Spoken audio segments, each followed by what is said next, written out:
बेटा, बहू तेरा इंतजार कर रही है। अपनी जिंदगी की नई शुरुआत कर।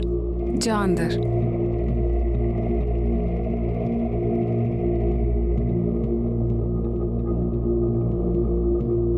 हे भगवान, सब ठीक ठाक हो।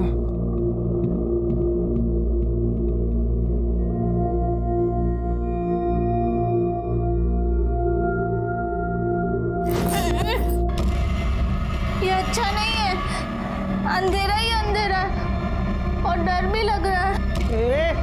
कौन है तू? कौन है? मेरे कमरे में क्या कर रही है? तू कौन है और तू यहाँ क्या कर रहा है?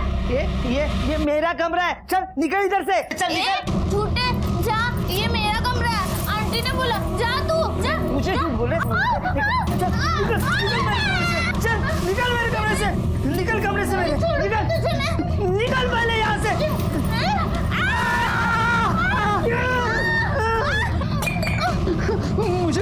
मुझे काटा।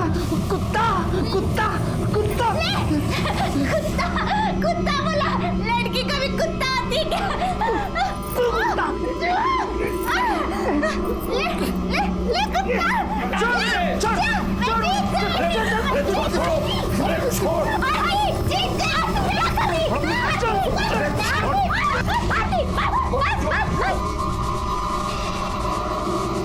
अरे तुम मुंह क्या देख रही हो? इसकी शादी हुई हमारे बेटे से, सुहाग रात है इसकी। समझाओ क्या करना है इसे। आप शांत हो जाइए, समझाती हूँ मैं। हाँ आंटी, आप कितनी गंदी हो, कितनी गंदी बातें करती है। मैं नहीं करूंगी ये सब। अरे बेटा, अब तेरी शादी हो गई है, अब ये गंदी बातें नहीं होती है, समझा कर। नहीं, मैं नहीं करूंगी। मैं मम्मी पापा को बोल दूंगी आप मुझे गंदी बातें बोल रही थी। पापा ने मुझे यहाँ खेलने भेजा था सिर्फ। तो बेटा, ये भी तो एक खेल ही है जो अब तुझे मोहित के साथ खेलना है। नहीं, मुझे कुछ नहीं सुनना। वो बहुत गंदा लड़का है। उसने मुझे मारा और मुझे कुत्ता बोला और मेरी बाल भी खींचे। मैं नहीं करूंगी बेटा। मुझे आप नहीं, मेरे को नहीं सुनना। मुझे कुछ मत बोलो, मत बोलो।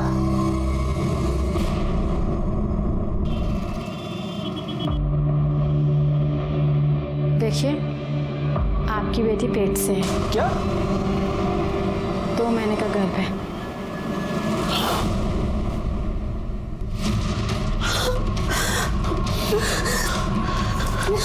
क्या केस खेली तू? हाँ, क्या केस? क्या मुंह काला करके आई तू? हम क्यों मुंह काला करके आई तू? वो सुन नहीं सकती हो, क्या करती है? मार डालोगे क्या बच्ची को? 12 साल की है वो, उसे पता तक नहीं है कि उसके साथ हुआ क्या है। एक तो ठीक से उसका ध्यान नहीं रखा, ऊपर से उसी को ब्लेम कर रहे हो। मैडम जी, हम लोग गरीब लोग हैं, पूरा दिन काम करते रहते हैं हम लोग। अगर इसके पीछे घूमेंगे तो खाएंगे कहाँ से? बताइए आप। मैडम जी, ये क्या हो गया? हम लोग क्या करें? आपको फौरन पुलिस में जाकर रिपोर्ट लिखानी चाहिए। हमारे रहते हुए इसके साथ इतना गलत हो गया। हम नहीं रहेंगे तो रोज कोई ना कोई इसका फायदा उठाएगा। कैसे बचाएंगे इसे? इधर हिम्मत से काम ले, मार देते इसे, खत्म कर देते। बेटी है वो मेरी, ऐसे कैसे बोल रही? मार देते हो? मेरी भी बेटी है, फिक्र है मुझे इसकी। अरे मैं समझ नहीं पा रहा हूँ कि क्या करूँ उसके साथ।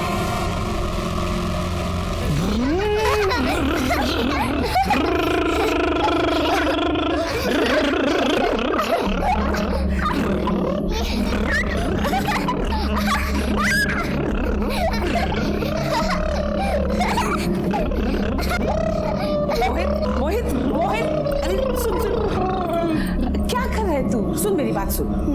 तेरे को जितना खेलना है ना इनके संग खेल ले, इनके कमरे में। मैं आके ये भी नहीं बोलूंगी कि सो जा मोहित, सो जा। अरे तुम दोनों बोलो ना इसे कि चलो हमारे कमरे में। चलो ना चाची, चलो ना चाची, चलो ना।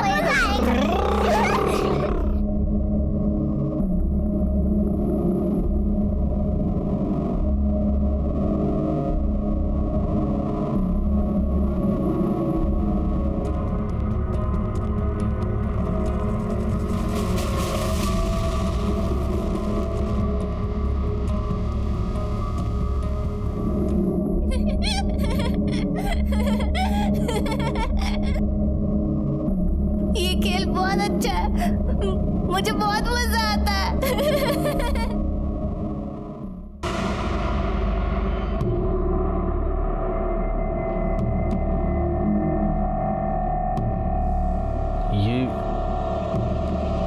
ये 12 साल की बच्ची 2 महीने की प्रेग्नेंट है।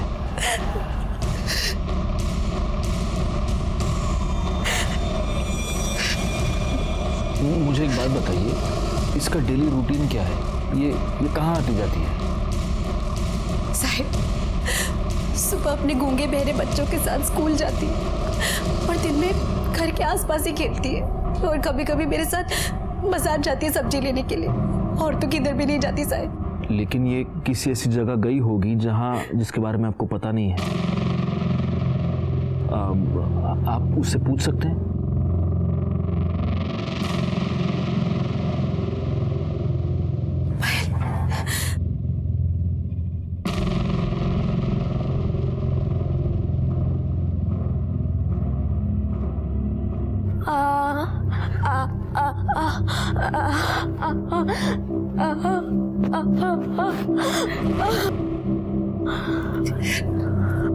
साहिब बोल रही है किधर घर बनने का काम चालू है, उधर ही गई थी।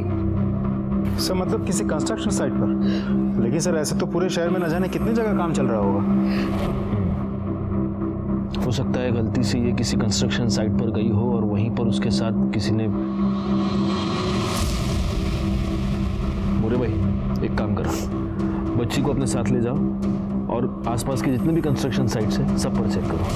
हो सकता है ये कल्प्रिट को पहचान ले। Yes sir. और आप प्लीज जितनी जल्दी हो सके इसका अबॉर्शन करवा लीजिए, क्योंकि जितने दिन बीतते जाएंगे कॉम्प्लिकेशन और बढ़ेगी, बच्चे की जान को भी खतरा हो सकता है। ठीक है सर।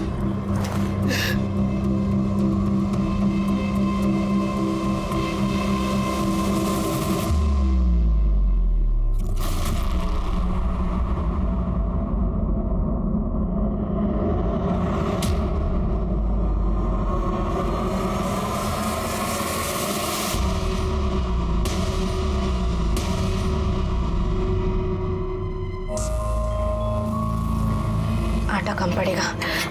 सुनो, अरे आटे की थैली निकालना ऊपर से, जल्दी थोड़ा।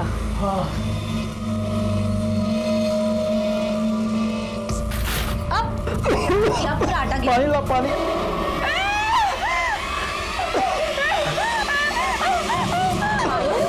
अरे क्या हुआ? हाँ? अरे बाबा, नहीं, वो आटा गिरा ना तो भूत जैसा दिख रहा है, इसके लिए वो डर गई। वो तेरा बाबा है। कुछ नहीं, कुछ नहीं।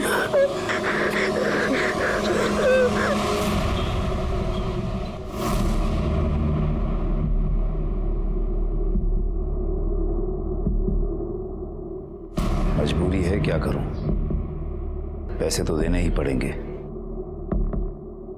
पर इतना मुझे भी मालूम है कि जो हो रहा है वो गलत हो रहा है। सही गलत क्या होता है भाऊ, सिर्फ काम होने से मतलब है। वैसे भी खानदान का वारिस पाने के लिए ये रकम बहुत कम है। चलता हूँ।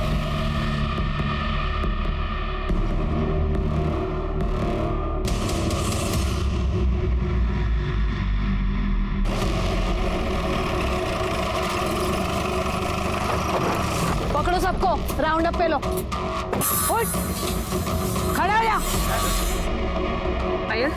पायल ये था, देख इसमें से कोई था क्या? देख डरना मत, बता दे।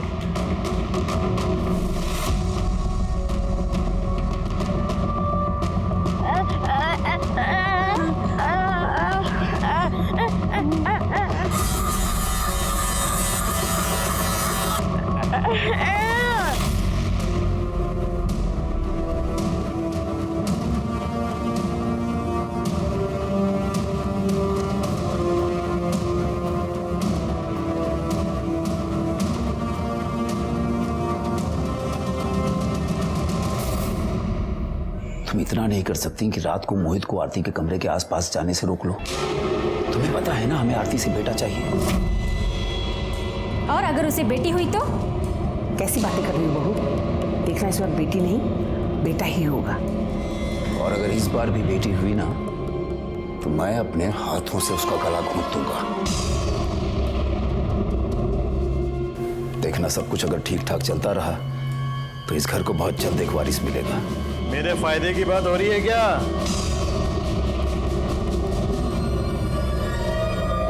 बैठने की जरूरत नहीं है, अंदर कमरे में चलो।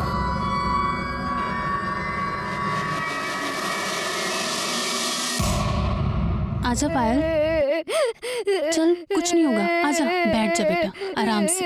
क्या स्टेटस है अभी? कुछ नहीं सर, हमने कम से कम 50 साइट चेक किए।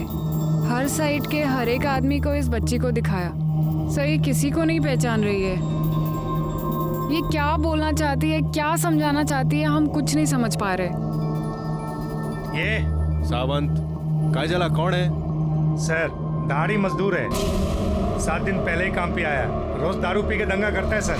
आज इसने हद ही कर दी, एक आदमी का सर फोड़ दिया।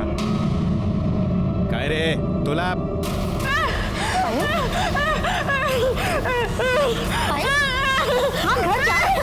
सावंत, एक काम करो, इसको ले जाओ और उसको बिठा के रखो।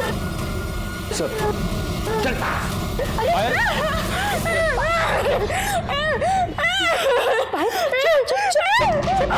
गायकवाड़, कहीं यही तो वो नहीं है जिसने? लेकिन सर सावंत ने तो कहा कि 7 दिन पहले इसने काम ज्वाइन किया। हाँ लेकिन ऐसा, एक मिनट, ऐसा हो सकता है कि जिसने भी पायल के साथ ये किया है उसके चेहरे पर पेंट या चूना लगा हुआ होगा। हो सकता है सर, और शायद इसी वजह से मजदूर को नॉर्मल हालत में देख के बच्ची पहचान नहीं पा रही होगी। क्या पूरा आटा गिरा? पानी अरे क्या हुआ? हाँ? एड़ी हो गई क्या तू? हाँ कुछ भी मत बोल, समझे क्या? फिर तुम्हें उस दिन आटे में लिपटा देकर पायल चिल्लाई क्यों? अरे मुझे क्या मालूम क्या कुछ चिल्लाई हुआ? लेकिन मुझे मालूम है, आज पुलिस स्टेशन में भी उन लोगों ने एक आदमी को पकड़ा था जो पेंट में लिपटा हुआ था और पायल उसे देखकर चिल्लाई। ऐसा हो सकता है कि जिसने भी पायल के साथ ये किया है उसके चेहरे पर पेंट या चूना लगा हुआ होगा। और पायल तुम्हें ही देखकर चिल्लाई थी और तभी मैं समझ गई कि पायल के साथ ये गंदा काम तुमने ही किया है। पागल, हाँ? मेरे पे उसने आटा गिरा था क्या नहीं? और रोज गिरता है मेरा अंदर आटा। एक बात बताओ, जब भी तुम चक्की से आते हो और आटे में लिपटे हुए होते हो वैसे ही दिखते हो कि नहीं? और तभी मैं सोचूं कि आजकल नहा धो के क्यों आ रहे हो? अरे देख तू परेशान है, मेरे को मालूम है पायल को लेके। उसके लिए मेरे ऊपर इल्जाम मत लगा, मेरी भी बेटी है वो। मैं इल्जाम नहीं लगा रही हूँ, तुमने ही पायल के साथ गंदा काम किया है। हाँ, और तभी मैं सोचूं कि उसे मारने की बात क्यों बोल रहे थे? मार देते ऐसे, खत्म कर देते ताकि तुम पकड़ा ही ना जाओ।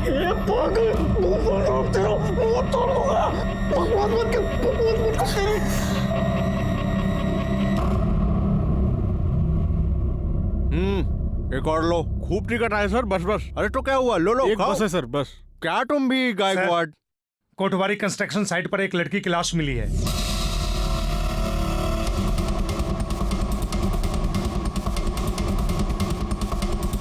सर डिस्प्यूट की वजह से ये साइट 4 महीने से बंद पड़ी है। और किसने किया था, पता लिया?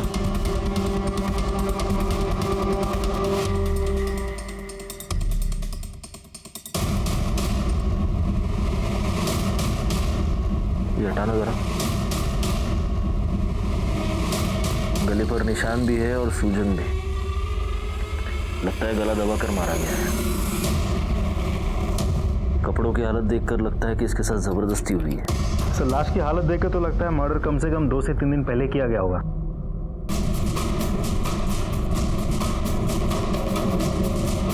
सर आधी खाई हुई चॉकलेट, कि इतनी बड़ी लड़की चॉकलेट के लालच में यहाँ तक आ गई। लालच में नहीं आई होगी, नहीं हो सकता है इसका कोई बॉयफ्रेंड हो जो इसे यहाँ पर ले आया और उसने चॉकलेट खिलाई हो उसको। ये सुनसान जगह देखकर इस पर जबरदस्ती की और फिर उसे मार दिया।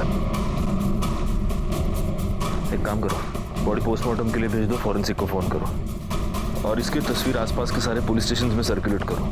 देखो इसकी कोई मिसिंग कंप्लेंट फाइल हुई है क्या। सावंत मोरे जरा पुराना साइट छान मारा, देखो कुछ मिलता है क्या, आई कार्ड वाई कार्ड। और गायकवाड़ फॉरेंसिक वालों को फोन करो, उनको बोलो कोई सीनियर बंदा भेजे, बहुत सारे फिंगरप्रिंट्स मिलेंगे यहाँ पर। जी सर। सर कंस्ट्रक्शन साइट पे हमें जिस लड़की की डेड बॉडी मिली थी उसका नाम है आरती ठाकुर। सर 3 दिन पहले गंगापुर पुलिस स्टेशन में उसकी मिसिंग कंप्लेंट दर्ज हुई थी। किसने की थी कंप्लेंट? सर लड़की के पिता जगमोहन लाल ने। हमने बॉडी आइडेंटिफिकेशन के लिए उनको थाने बुलाया है। सर, आरती की postmortem report. Sir, postmortem report के मुताबिक आरती की मौत 2 सितंबर को दोपहर 2 से 4 के बीच गला घोटने की वजह से हुई थी। बॉडी पे खरोच के निशाने और चूने के ट्रेसेस भी हैं। सर, मरने से पहले उसने चॉकलेट खाई थी और वो 2 महीने की प्रेग्नेंट थी। लेकिन सर, पोस्टमार्टम रिपोर्ट के मुताबिक आरती ठाकुर के साथ मरने से पहले सेक्सुअल एब्यूज जैसा कुछ नहीं किया गया था। गायकवाड़, कहीं इस आरती ठाकुर और पायल के केस में कोई कनेक्शन तो नहीं है? क्योंकि देखो ना, दोनों केसेस में बहुत सारी सिमिलैरिटीज हैं। कंस्ट्रक्शन साइट, चूना, जबरदस्ती। हो सकता है सर, क्योंकि पायल बच्ची है तो शायद उसने पायल को ओवरपावर किया और उसके साथ रेप किया। अब कोशिश उसने आरती के साथ भी की होगी। आरती ने रिएक्ट किया होगा, चिल्लाई, चीखी, तो कुछ कर नहीं पाया और गुस्से में आके आरती को मार दिया होगा। वैसे पायल के केस का क्या स्टेटस है?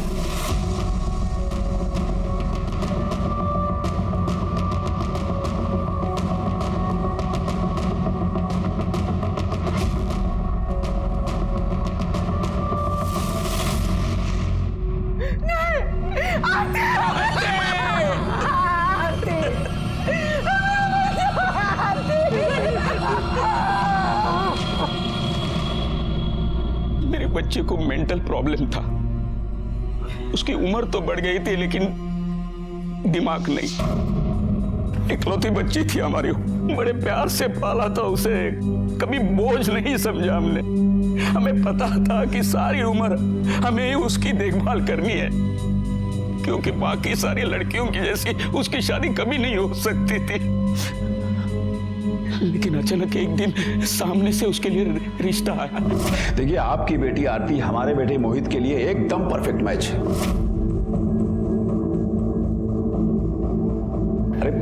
अरे हमें पता है आपकी बेटी में थोड़ा बचपना है ना, कोई बात नहीं। हमारा बेटा मोहित भी तो कुछ ऐसा ही है। उसके बाद भी आपको लग रहा है कि 2 कमजोर दिमाग के लोग एक मजबूत परिवार बना सकते हैं? हाँ, क्यों नहीं। और ऐसे एक नहीं, कई एग्जाम्पल्स हैं जहां 2 मेंटली अनस्टेबल लोगों ने एक हेल्दी बच्चे को पैदा किया है। और ऐसा मैं नहीं कहता हूं, डॉक्टर्स का कहना है। एक बात तो आप मानेंगे, ये दोनों बच्चे आपस में एक दूसरे को जितना समझेंगे ना, उतना हम इन्हें नहीं समझ सकते। एक बार नॉर्मल इंसान को इनसे प्रॉब्लम हो सकती है, लेकिन इन दोनों को आपस में कभी कोई प्रॉब्लम नहीं होगी। हमने भी सोच लिया कि एक बार कोशिश करके देखें।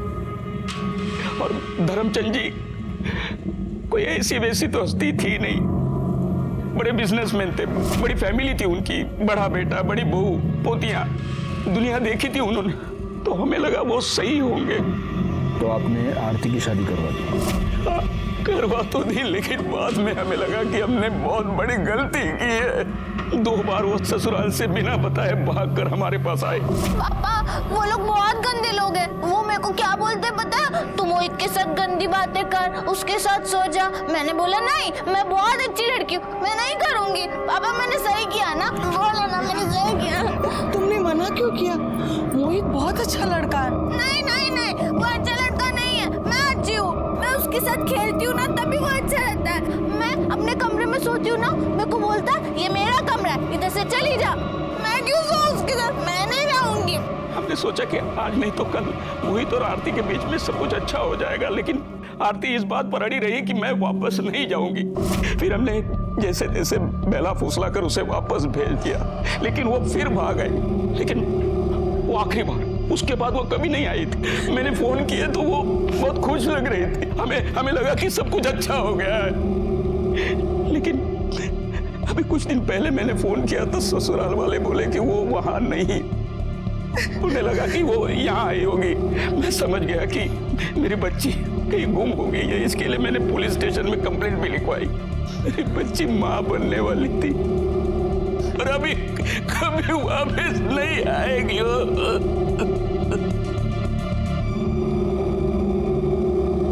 देखो, तुम लोगों में से कोई भी इस लड़की को जानता है तो अब भी बता दो, बाद में मौका नहीं दूंगी। आखिरी मौका दे रही हूँ। मैडम, हमें मालूम नहीं। मैडम, मेरी बच्ची का रो रो के बुरा हाल, क्या करूं कुछ समझ में नहीं आ रहा।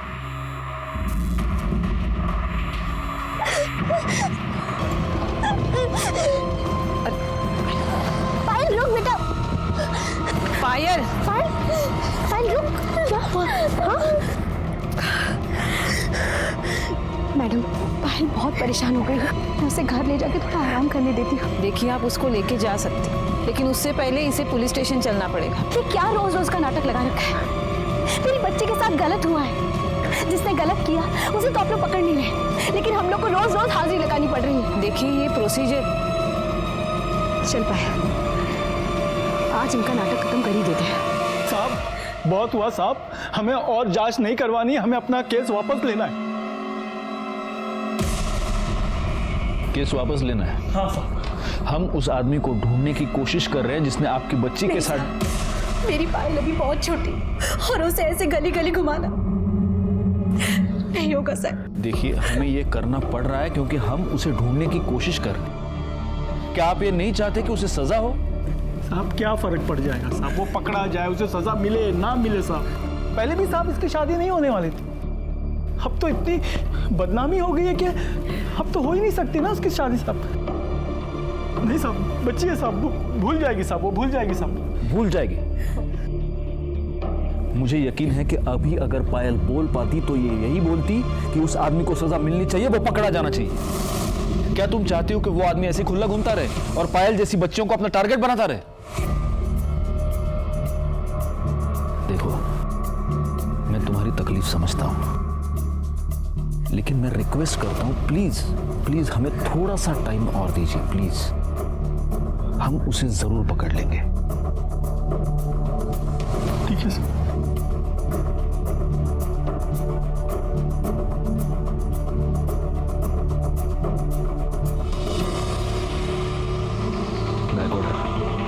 जल्दी से जल्दी ये केस सॉल्व करना है। लेकिन सर कैसे? कोई लीड, कोई क्लू हाथ ही नहीं लग रहा है, कैसे सॉल्व करें सर? मिलेगा मिलेगा, कोई ना कोई क्लू तो जरूर मिलेगा। हो सकता है आरती के केस में मिले, हो ना हो इन दोनों केसेस में कुछ ना कुछ तो कनेक्शन है। पायल बोल नहीं सकती, सुन नहीं सकती, आरती दिमागी रूप से बच्ची थी, यानी कि दोनों ऐसे दरिंदे के लिए इजी टारगेट्स थे। पायल पर किसी कंस्ट्रक्शन साइट पर रेप हुआ है और आरती की लाश भी हमें मिली एक कंस्ट्रक्शन साइट पर। चूने से लथपथ आदमी को देखकर पायल रिएक्ट करती है, आरती की बॉडी पर हमें चूने के ट्रेसेस मिले।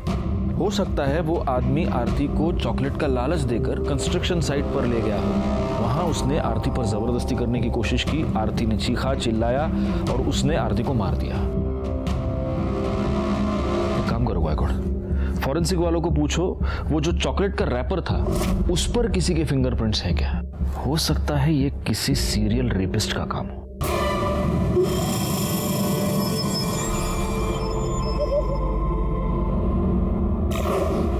आपको ऐसे नहीं लगता कि आपके बेटे का घर बसाने की आपकी इच्छा ने ही आरती की जान ले ली? क्योंकि अगर आप मोहित और आरती की शादी नहीं करवाते तो आज आरती अपने माँ बाप के घर में होती, जिंदा होती, खुश होती। क्या कह रहे हैं सर आप? मैं तो सिर्फ अपने बेटे का घर बसाना चाहता था, अपने खानदान के लिए एक वारिस चाहता था। मतलब ये कि मेरे बड़े बेटे रोहित की सिर्फ 2 बेटियां हैं। बहुत कोशिश करने के बावजूद बेटा नहीं पैदा हो सका और मेरे पास मोहित की शादी करवाने के अलावा और कोई चारा नहीं था। अपने खानदान के लिए वारिस की चाहत रखना कौन सा गुनाह है? और आपके प्लानिंग के मुताबिक आरती आराम से आपके घर में एडजस्ट हो गई? हाँ सर। हाँ साहब, यहाँ वो बहुत खुश थी, इतनी खुश थी कि 2 बार बिना बताए अपने मायके भाग गई। सर, वो तो शुरू में नॉर्मल लड़कियों को भी एडजस्ट होने में टाइम तो लगता है ना सर। वो तो फिर भी मेंटली अनस्टेबल थी। एनीवे, मोहित कहाँ है? उसको बुलाइए।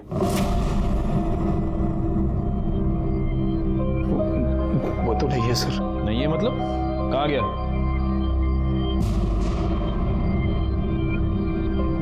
क्या हुआ? आप सब लोग ऐसे चुप क्यों हैं? कहाँ गया मोहित? हाँ, मालूम नहीं सर कहाँ है वो। मतलब सब वो जब से आरती गई है वो एकदम उदास हो गया था। घर में, बाहर, मोहल्ले में, हर जगह आरती को ही ढूंढता था। एक दिन ऐसे ही ढूंढते ढूंढते घर से निकल गया और लौट कर नहीं आया। तो आप लोगों ने उसकी मिसिंग कंप्लेंट फाइल की है? हाँ सर। बड़े कमाल के लोग हैं। बेटा गायब हो गया तो उसकी मिसिंग कंप्लेंट फाइल कर दी। और जब बहू गायब हुई तो कोई कंप्लेंट फाइल नहीं की। पायल रेप केस डेड एंड पर पहुंच चुका था और आरती के केस में भी हमारे हाथ कुछ नहीं लग रहा था। जहां पर आरती की डेड बॉडी मिली थी वहां पर कोई सबूत, कोई गवाह नहीं था और जहां पर पायल रहती थी उसके पास वाली कंस्ट्रक्शन साइट पर 50 से 60 मजदूर काम करते थे। उन सब के डिटेल्स निकालने का काम बहुत ही मुश्किल था, लेकिन फिर भी हमने उम्मीद नहीं छोड़ी थी।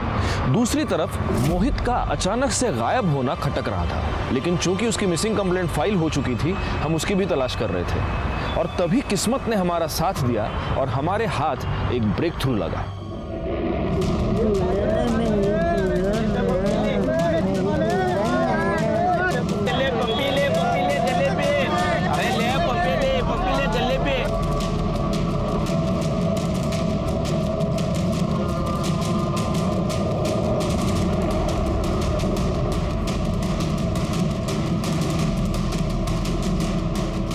पागल है क्या है?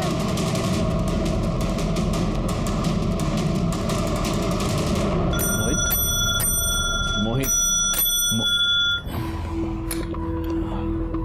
मोहित हे मोहित, ये गायकवाड़ अंकल है ना, इन्होंने तुम्हें पहचान लिया। नहीं तो ये सावंत काका, ये तो तुमको जेल में डाल देते। ये गायकवाड़ अंकल ने पहचान लिया कि ये तो मोहित है, अपनी आरती का हस्बैंड। आरती आरती दुल्हन, आरती दुल्हन। तो मुझे बताओ, आरती अच्छी लगती थी तुमको? हाँ, अच्छी लगती थी, पर दिन में, रात में नहीं। क्यों? रात में क्यों नहीं? क्योंकि उसने मेरा कमरा ले लिया था, तो मम्मी बोली तू निशा और विधि के साथ सो जा। तू एक काम कर, तू विधि और निशा के कमरे में आज जाके सो जा।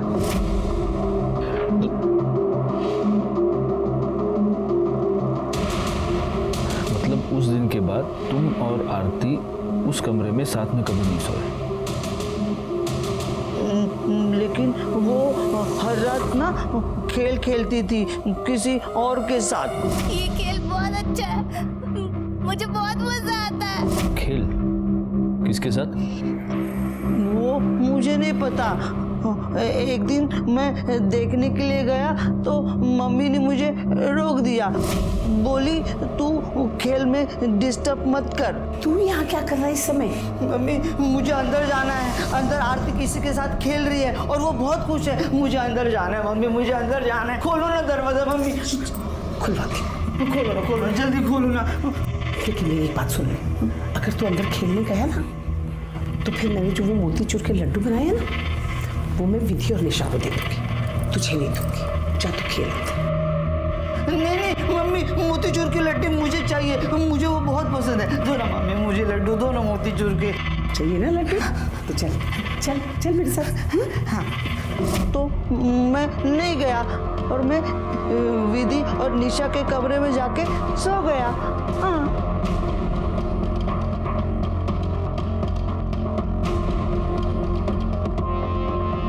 गायकवाड़, खेल समझ रहे हो गायकवाड़? मतलब इस खेल के नाम पर धर्मचंद की फैमिली में कोई क्राइम हो रहा था और अब पूरी की पूरी फैमिली हमसे ये छुपाने की कोशिश कर रही है।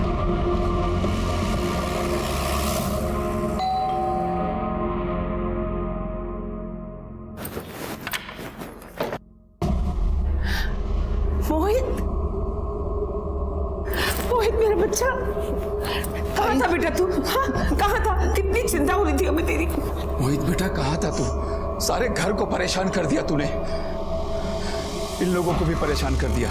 Thank you sir, thank you so much, बहुत बहुत धन्यवाद आप लोगों का। वैसे ये कहाँ मिला आप लोगों को? सबसे पहले आप हमें ये बात बताइए कि आरती के साथ उसके कमरे में हर रात कौन होता था? क्या हुआ? आप लोग चुप क्यों हैं? जवाब दीजिए। क्योंकि मोहित ने हमें यह बताया है कि वो आरती के साथ एक बेड में कभी सोया ही नहीं। कौन होता था उसके साथ? अरे साहब, ये तो कुछ भी बोलता है। खाली दिखने में बड़ा है, दिमाग तो इसका 10 साल के बच्चे जैसा है, कुछ भी बोलता रहता है ये। अच्छा धर्मचंद जी, आपको वारिस चाहिए था, तो जब आपको लगा कि मोहित लायक नहीं है तो आपने रोहित को भेज दिया आरती के साथ, है ना? सर अगर रोहित किसी लायक होता ना तो मुझे मोहित की शादी करवानी ही नहीं पड़ती। डॉक्टर ने साफ कह दिया था कि लड़का पैदा करना इसके बस की बात ही नहीं है। तो आपका मतलब मोहित झूठ बोल रहा है? सर अपने बचपने की वजह से यह कुछ भी बोल रहा है। सच तो यह है कि आरती के कमरे में यही सोता था उसके साथ। डीएनए टेस्ट के बाद तो ये पता चल ही जाएगा कि आरती के गर्भ में जो बच्चा था वो किसका था। गायकवाड़, तब तक एक काम करो, इन सब के फोन नंबर्स ले लो, और जब तक ये केस सॉल्व नहीं होता आप में से कोई भी ये शहर छोड़कर जा नहीं सकता।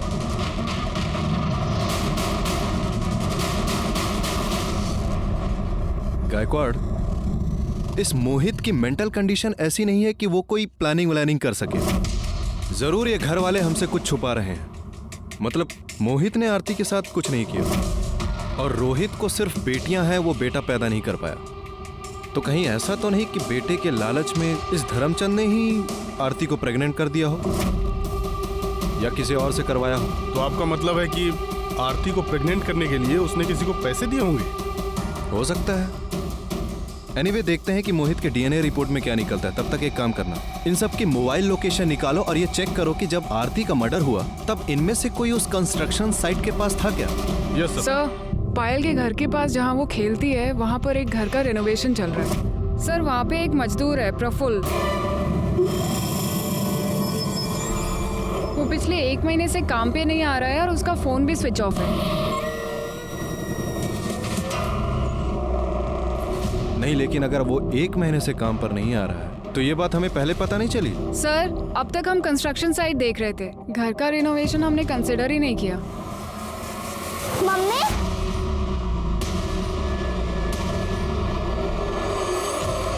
सर, और अमरावती के एक गांव में उसकी बीवी रहती है, वहाँ पे वो लगातार फोन करते रहता है। पीसीओ से? Yes sir. पीसीओ का लोकेशन ओमेगा मॉल दिखा रहा है और हमारी टीम वहाँ पे सिविल में है। सर जैसे ही कोई प्रफुल्ल की बीवी का नंबर डायल करेगा हम उसे पकड़ लेंगे। गुड। सर ये डीएनए। सर रिपोर्ट के मुताबिक आरती के पेट में जो फिटस था उसका डीएनए मोहित के डीएनए से 50% मैच होता है। इसका मतलब जिसने भी आरती पर जबरदस्ती की है वो मोहित का ही फैमिली मेंबर है। मतलब ये धर्मचंद हमसे कुछ छुपा रहा है। ये दूसरा लेटर क्या है? सर मैंने खोला नहीं, इस पर आपका नाम लिखा है।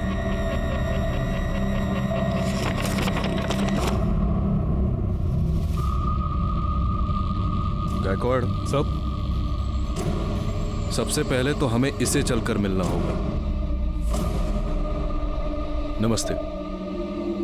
आपने इस लेटर में जो कुछ भी लिखा है क्या ये सच है? जी सर, इसमें लिखी हुई हर एक बात सच है। मेरे ससुर हर किसी को दबा के रखना चाहते हैं और सिर्फ उनके हिसाब से यूज करने की चीज है बस। फिर चाहे वो घर का वारिस ही पैदा करना क्यों ना हो। जब मेरी 2 बेटियां हुई तो उन्होंने मुझे और मेरे पति को बहुत गालियां दी और हमें फोर्स किया बेटा पैदा करने के लिए। लेकिन जब मैं प्रेग्नेंट नहीं हो पाई तो अरे रोहित, तुम इतनी आप इस वक्त मेरे कमरे में? आना पड़ा क्योंकि अब ये काम मुझे ही करना होगा। पहले भी 2 बेटे पैदा कर चुका हूँ, इस घर का वारिस भी मुझे ही पैदा करना होगा। आप ये नहीं कर सकते। मेरी बात को समझिए, आप ऐसा नहीं कर सकते। बात को समझने की कोशिश करो।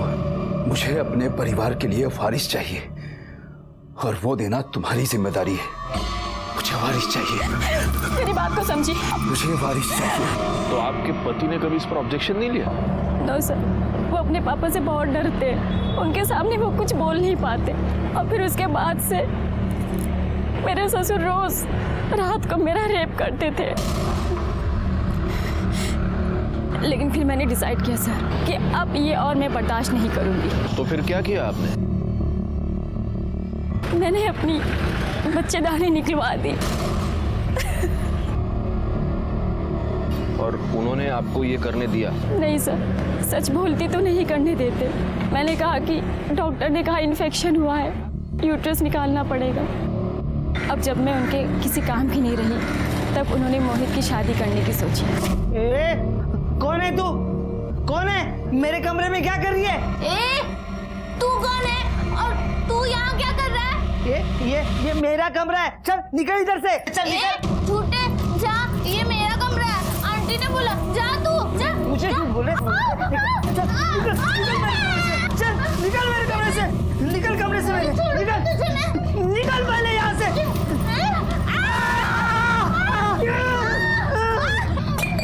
लेकिन मेरे ससुर के घटिया तौर तरीके अपनाने के बाद भी मोहित और आरती एक साथ बेड पे सोने के लिए नहीं राजी हुए। नहीं, मैं नहीं करूँगा। ये गंदी बात है। मैं नहीं उतारूंगा। कोई गंदी बात नहीं है, कपड़े निकाल। नहीं, मैं नहीं करूँगा। मैं नहीं करूँगा। मैं नहीं करूँगा। जब मोहित ने मना कर दिया तो वो आरती के साथ भी वही करने लग गए जो वारिस पाने के लिए वो मेरे साथ किया करते थे। हर रात उसके साथ ज़बरदस्ती करने लग गए थे। फिर आरती को धीरे धीरे ये सब अच्छा लगने लग गया। ये खेल बहुत अच्छा है, मुझे बहुत मजा आता है। और उसने अपने बचपने में ये सारी बातें सबको बता दी, यहाँ तक कि हमारे मोहल्ले में राजन टिकले को भी बता दिया। राजन टिकले इस चीज़ का फ़ायदा उठाने लग गया और वो मेरे ससुर को ब्लैकमेल करने लग गया। सर, मेरे ससुर बहुत लालची हैं। उन्हें ऐसा पैसा लुटाना बिल्कुल अच्छा नहीं लग रहा था और ऊपर से आरती की ये बातें सबको बताने की वजह से उनकी जेल जाने की नौबत आ सकती थी। और फिर उस दिन जब आपने बताया कि आरती का मर्डर हो गया। आपको ऐसे नहीं लगता कि आपके बेटे का घर बसाने की आपकी इच्छा ने ही आरती की जान ले ली? तब तो सर मुझे बिल्कुल यकीन हो गया कि इसमें मेरे ससुर का कोई ना कोई ज़रूर हाथ है। ये सब बातें सर मैं आपको उनके सामने नहीं बता सकती थी, इसलिए मैंने आपको लेटर लिखा। प्रीति, आपने बहुत बहादुरी का काम किया है और आप चिंता मत कीजिए। धर्मचंद ने आपके साथ और आरती के साथ जो भी किया है उसके लिए उसे हम सजा जरूर दिलवाएंगे। प्रीति ठाकुर ने हमारी बहुत मदद की थी। जैसे कि हमें पहले से ही अंदाजा था, धर्मचंद ने वो सारे घिसे पिटे डायलॉग बोल डाले कि वो बेकसूर है, हम उसे फंसाने की कोशिश कर रहे हैं। बहरहाल हमने उसे अरेस्ट किया और उसका डीएनए टेस्ट करवाया। हालांकि हमारे सामने ये प्रॉब्लम अभी भी थी कि अगर धर्मचंद का डीएनए मैच भी हो जाता तो ये साबित करना मुश्किल था कि आरती का मर्डर उसने किया है। तभी डीएनए टेस्ट के रिपोर्ट सामने आए और ये साबित हो गया कि आरती के पेट में जो फीटस था वो धर्मचंद का ही था। वो बच्चा मेरा था, मुझे अपने परिवार के लिए वारिस चाहिए था। ये पीड़ा आप लोग नहीं समझेंगे, लेकिन इस पीड़ा को मेरी पत्नी अच्छी तरह समझती थी, इसीलिए उसने इस मामले में मेरी मदद की। पहले प्रीति के साथ, उसके बाद आरती के साथ। लेकिन आरती इतनी बड़ी पागल थी कि उसने सारे मोहल्ले में ढिंढोरा पीट दिया, जिसकी वजह से वो राजन मुझे ब्लैकमेल कर रहा था। और राजन से बचने के लिए तुमने आरती का खून कर दिया? मैंने किसी का खून नहीं किया। मैं उसे क्यों मारूंगा भला? मुझे तो उससे वारिस चाहिए था, जो उसके जाने के बाद अब तो इम्पॉसिबल है। झूठ मत बोलना धर्मचंद, हमारे पास गवाह है। आपका गवाह झूठ बोल रहा है। और वैसे कौन है आपका गवाह? मेरी पत्नी, मेरा बेटा या उसकी पत्नी?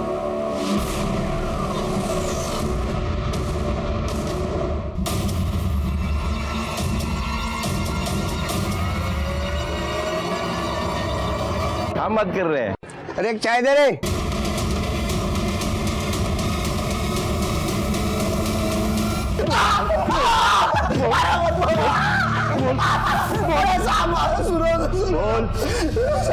आप जिस लड़की के बारे में बोल रहे हैं मैं उसे जानता भी नहीं साहब। 12 साल की बच्ची को तू लड़की बोलता है? इसका डीएनए टेस्ट करवा। पायल के पेट में जो गर्भ मिला उसे मैच करके देखो।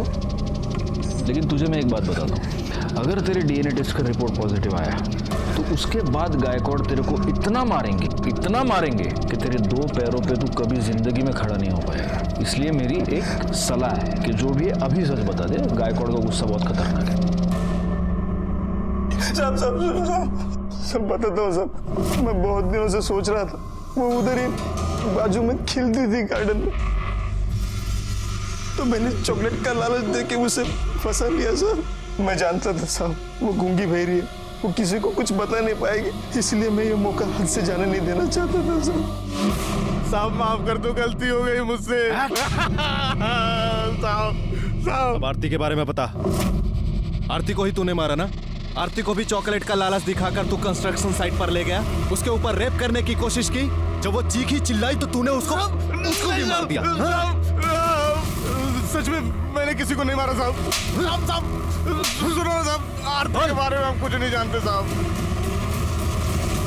ये तो साबित हो गया कि पायल का रेप प्रफुल्ल ने किया था। यह भी साबित हो गया कि धर्मचंद आरती पर रेप किया। पर यह कैसे साबित होगा कि आरती का मर्डर किसने किया? मर्डरर ने कुछ ना कुछ गलती तो की ही होगी। एक काम करो, पता करो कि किसी दुकान पर आरती चॉकलेट लेने गई थी क्या? क्योंकि हो सकता है कि जो मर्डरर है वो चॉकलेट का लालच दिखाकर आरती को अपने साथ ले गया हो। सब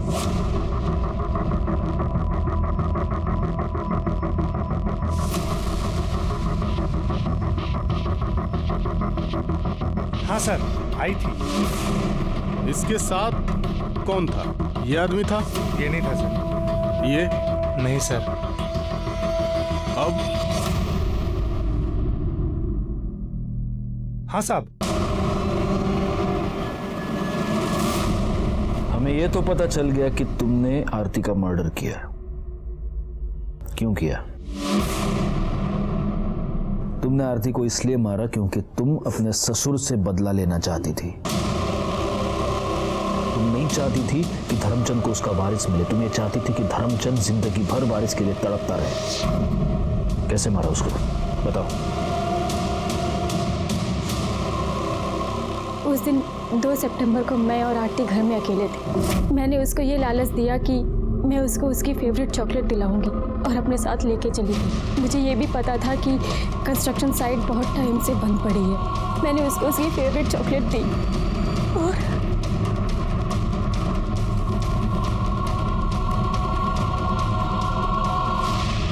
आरती को मारने के बाद तुमने उसके कपड़े फाड़े, उसकी बॉडी पर नाखून से निशान किए ताकि तुम ये साबित कर सको कि आरती के साथ रेप अटेम्प्ट हुआ। हाँ, मैंने ये सब इसलिए किया क्योंकि मैं चाहती थी वो घटिया और बुढ़ा इंसान सारी जिंदगी जेल में सड़े, उसको उसके पापों की सजा मिले। अगर ऐसा था तो तुम पुलिस के पास क्यों नहीं आई? उसके लिए आरती को मारने की क्या जरूरत थी?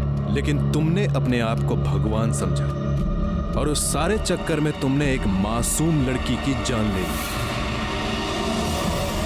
हमारी ये थ्योरी गलत साबित हुई कि आरती और पायल के केस के बीच कोई कनेक्शन है। इन दो बच्चियों के बीच सिर्फ एक ही कनेक्शन था कि ये दोनों डिसेबल थी। ऐसे बच्चों के साथ हमें हमदर्दी होनी चाहिए, लेकिन यहाँ पर उन्हें शिकार बनाया गया। प्रफुल्ल ने पायल पर रेप किया और प्रीति ठाकुर ने आरती को धर्मचंद से बदला लेने का जरिया बनाया और धर्मचंद ने वारिस पाने का। जब तक ऐसे अमानवीय लोग हमारे समाज में हैं, ऐसे बच्चों के पेरेंट्स और गार्जियंस को सतर्क रहने की बहुत जरूरत है, क्योंकि ये बच्चे गुनाह की दस्तक को समझ नहीं पाते, उसे आपको समझना है। मैं सीनियर इंस्पेक्टर राजेश यादव आपसे विदा लेता हूँ। दोबारा मिलूंगा, तब तक सतर्क रहिए और देखते रहिए क्राइम पेट्रोल दस्तक, क्योंकि मकसद बताना नहीं, बचाना है। जय हिंद।